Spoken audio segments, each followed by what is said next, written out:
আসসালামু আলাইকুম, আপনারা কেমন আছেন? আমি আজকে কোরাল মাছের রেসিপি নিয়ে আসছি আর করলা ভাজি করব ব্রয়লার মুরগি। আপনারা সাথে থাকুন, আমার সাথে দেখতে থাকুন। করলা ভাজিটা আগেই বসাই দিয়েছি আর এখন আমি পেঁয়াজ আর তেল দিয়ে এটা পেঁয়াজটা বাদামি কালার করে নিচ্ছি কড়াইতে।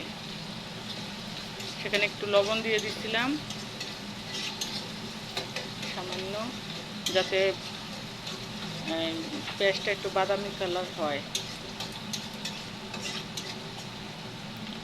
একটু ভেজে নেব নেড়ে।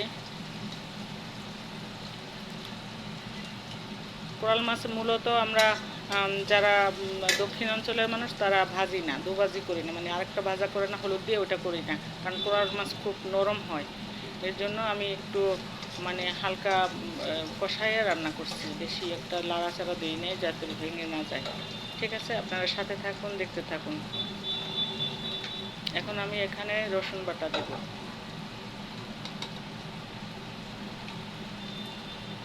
রসুন বাটা পরিমাণ মতো, যে যেরকম খান পরিমাণ মতো দিবেন।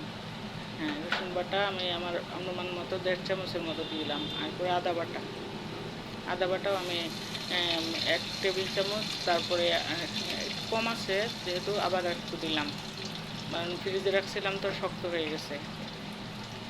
আদা বাটাটা অনেকটাই মানে আইস হয়ে গেছে। যাই হোক, এখন নাড়াচাড়া দিয়ে ওটাকে ভালো করে মিশাবো। তারপর একটু পেঁয়াজ বাটা ছিল, আর গতকালে ফ্রিজে রাখা পেঁয়াজ বাটাটা শেষ হয়ে গেছে, তো অল্প একটু ছিল, ওটুকু আমি দিয়ে দিলাম লাস্টে। অল্প ছিল, অল্প পরিমাণে পেঁয়াজ বাটা।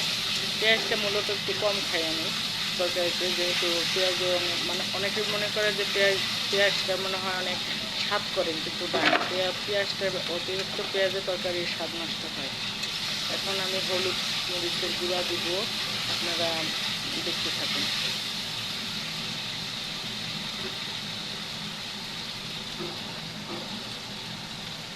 এখানে হলুদ বাটা আমি 1/2 চামচের একটু বেশি দিলাম, যেহেতু মাছের পরিমাণ একটু বেশি, আপনাদেরকে দেখাই নাই মাছটা, আমি কড়া দেখাচ্ছি।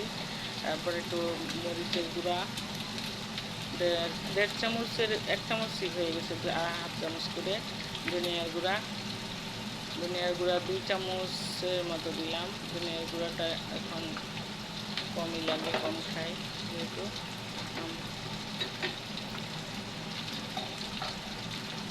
এখন এখানে আমি একটু লবণ স্বাদ মতো দিয়ে নেব, দেখে নিন আপনারা, স্বাদ মতো লবণ।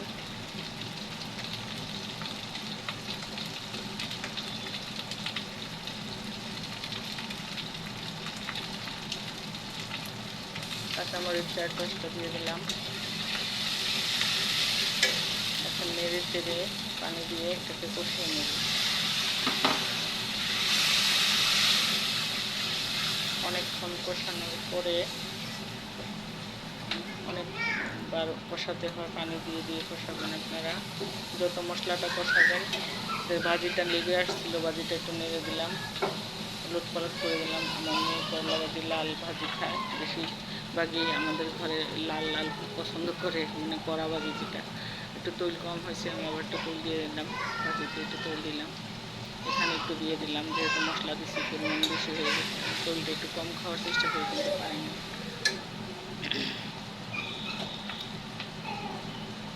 যাই হোক, অনেকক্ষণই করছি। এখন আমি এখানে জিরার গুঁড়ি অ্যাড করতেছি 2 চামচ, আমি আগে থেকে করে রাখছি।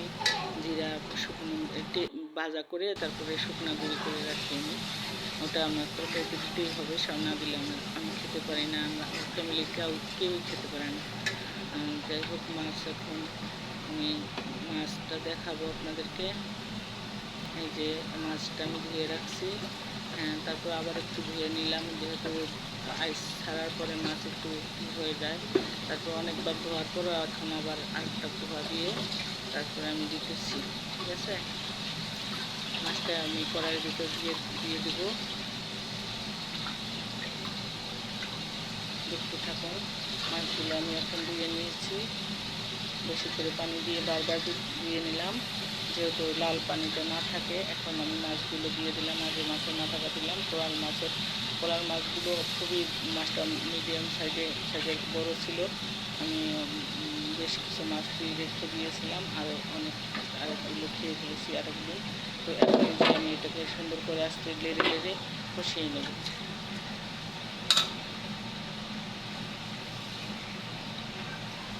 আলতো করে লাড়তে হবে, মাছ যেন ভেঙে না যায়। এটা অনেকক্ষণ কষাবো, অনেকক্ষণ, বারবার পানি দিবেন আর কষাবেন, বারবার পানি দিবেন আর কষাবেন, দেখবেন মাছ যত কষাবেন তত স্বাদ।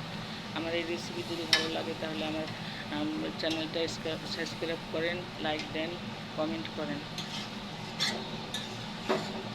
সবাই। এটাকে বেশি আমি লাড়াচাড়া করবো না, মোটামুটি আমি এখন এটাকে কষিয়ে নেব। তারপর একটু তেজপাতা দিয়ে দিলাম ঘ্রাণটা ভালো আসার জন্য। জিরা অবশ্যই দেবেন, কোরাল মাছের জিরা একটু বেশি দেবেন আপনারা। টালার জিরা একটু পানি দিয়ে আমি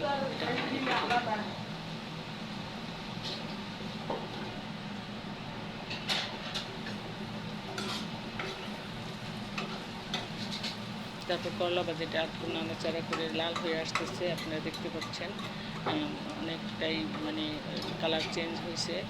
এখন আমি এটাকে আর একটু সময় রাখবো, একটু ভিতরটা ভালো হয়নি, মোটামুটি আর একটু লেড়েছে। এটার মধ্যে আলু, করলা আর চিংড়ি মাছ দিয়ে ভাজি, এটা আগে বসাইছি, ওটা আপনাদেরকে আজকে দেখালাম না, অন্যদিন দেখাবো। সময়ের অভাবে ওটা আমি দেখাতে পারিনি।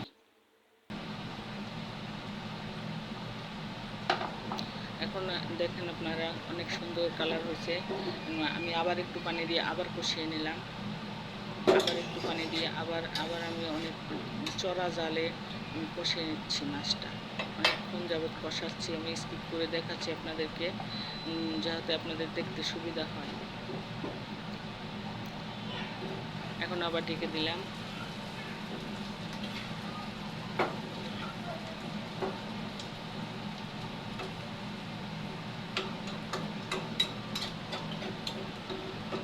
করলা ভাজিটা নাড়াচাড়া করতেছি, করলা ভাজির নিচটা লেগে লেগে আসতেছে, লাল হয়ে আসতেছে। এখন ওটা আমি একটু করে নামিয়ে দেবো। এটা আমার শেষ পর্যায়ে। এখন দেখেন আপনারা বন্ধুরা কত সুন্দর হয়েছে।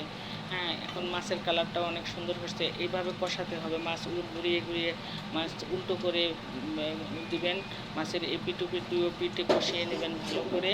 তারপর দেখবেন ওই মাছটা খেতে অনেক মজা হবে। আমি এখন এটাকে লাস্ট ফিনিশিং কষিয়ে নিলাম, এখন আমি ঝোল দিয়ে দিব। আমি এখানে মিনিমাম 2-2.5 মগের মতো পানি দিব। বড় মাছ যেহেতু অনেক আগুনের জালের দরকার আছে, এখানে আমি 2 থেকে 2.5 মগ পানি দিচ্ছি। এখন এই পানিটুকু বলক উঠলেই আমি এখন ঢেকে দেবো। এখন এটাকে একটু হালকা নেড়ে তারপরে আমি এটাকে ঢেকে দেবো।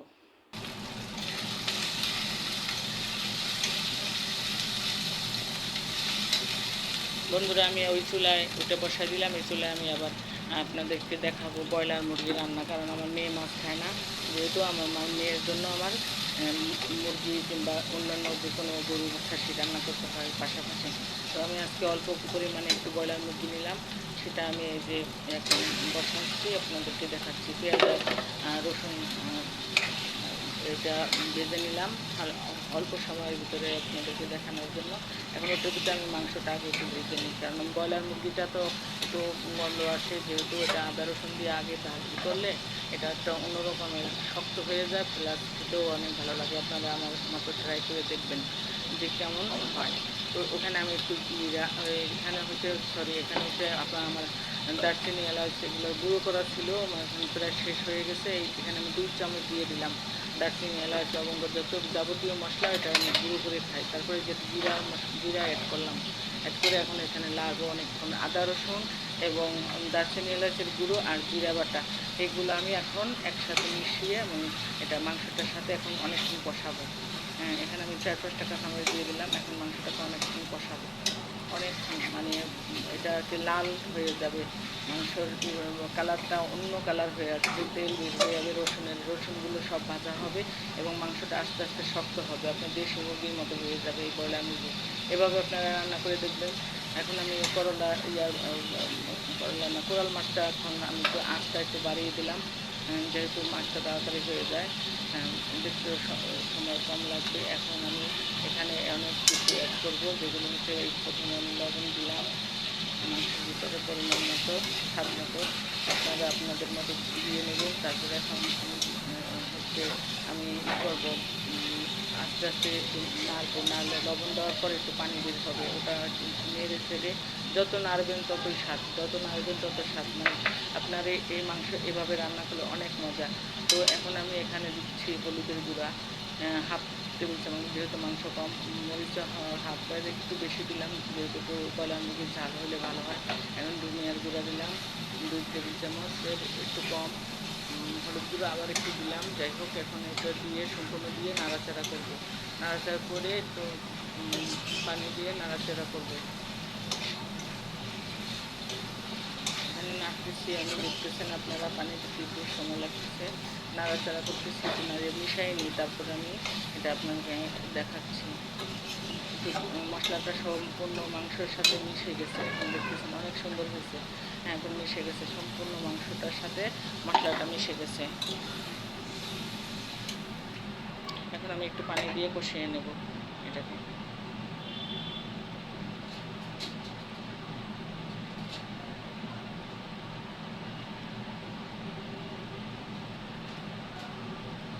বন্ধুরা, আমি আবারও বলছি যে আমার মাংস তেমন একটা খাওয়া হয় না। আমার মেয়ের জন্য আমি অল্প পরিমাণে রান্না করলাম, এটুকু আমার মেয়ের জন্যই রান্না করি, ও দুবেলা খাবে। আমরা ব্রয়লার মুরগি তেমন একটা খাওয়া হয় না, মেয়েই খায়। তো এখন আমার কথা হলো, আমার রেসিপিটা যদি আপনাদের ভালো লাগে তাহলে লাইক কমেন্টে জানান, ফলো করেন, আমাকে সাবস্ক্রাইব করেন। আর এখানে এদিকে আপনার মাছ, কোরাল মাছ হয়ে আসছে, কোরাল মাছটা একদম রেডি। দেখতে পাচ্ছেন আপনারা, অনেকটাই ঝোল শুকিয়ে আসছে। এখন আমি এটাকে একটু ধনে পাতা দেবো।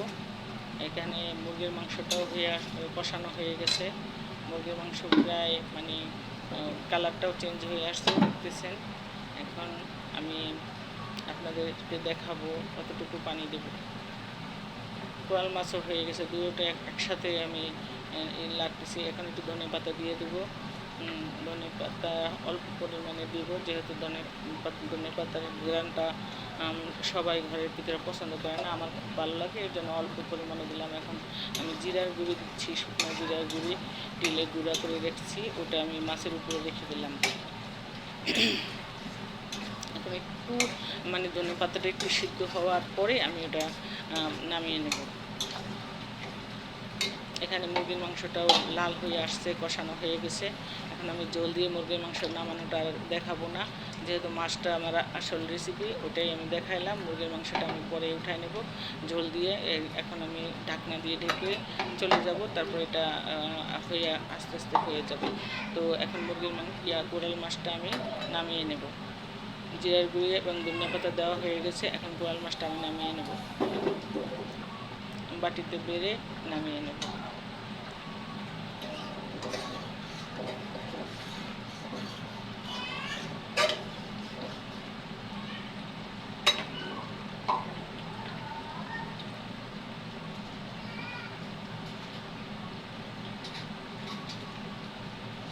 একদম ঝোল টেনে একদম শেষ পর্যায়ে আমার রান্না। আপনারা ভালো থাকবেন, সুস্থ থাকবেন, আমার জন্য দোয়া করবেন, আমার ভিডিওগুলো দেখবেন, লাইক কমেন্ট করবেন। সবাই ভালো থাকবেন। আপনারা আমার আরেকটা পেজ আছে ইশরাত জেরিনেমি, ওখানেও আপনারা ফলো দিবেন। সবাইকে অনেক অনেক ধন্যবাদ আমার রান্নার মলি বিডি কিচেন এটা দেখার জন্য। আপনারা সবাইকে স্বাগত, সবাই আমার পাশে থাকবেন। আমি এখন এটাকে বাটিতে বেড়ে নেব, যেহেতু আমি টেবিলে খাবার নেব, তো এর জন্য আমি কড়াই থেকে নামিয়ে নিলাম। সবাইকে ধন্যবাদ। সবাই আমার ভিডিওগুলো দেখবেন, আমার আগের ভিডিও ছাড়া আছে কিছু, সেগুলো দেখবেন। আমি সবসময় ভিডিও ছাড়তে পারি না ব্যস্ততার কারণে। সবাইকে ধন্যবাদ। আল্লাহ হাফেজ, আসসালামু আলাইকুম। ভালো থাকবেন সবাই।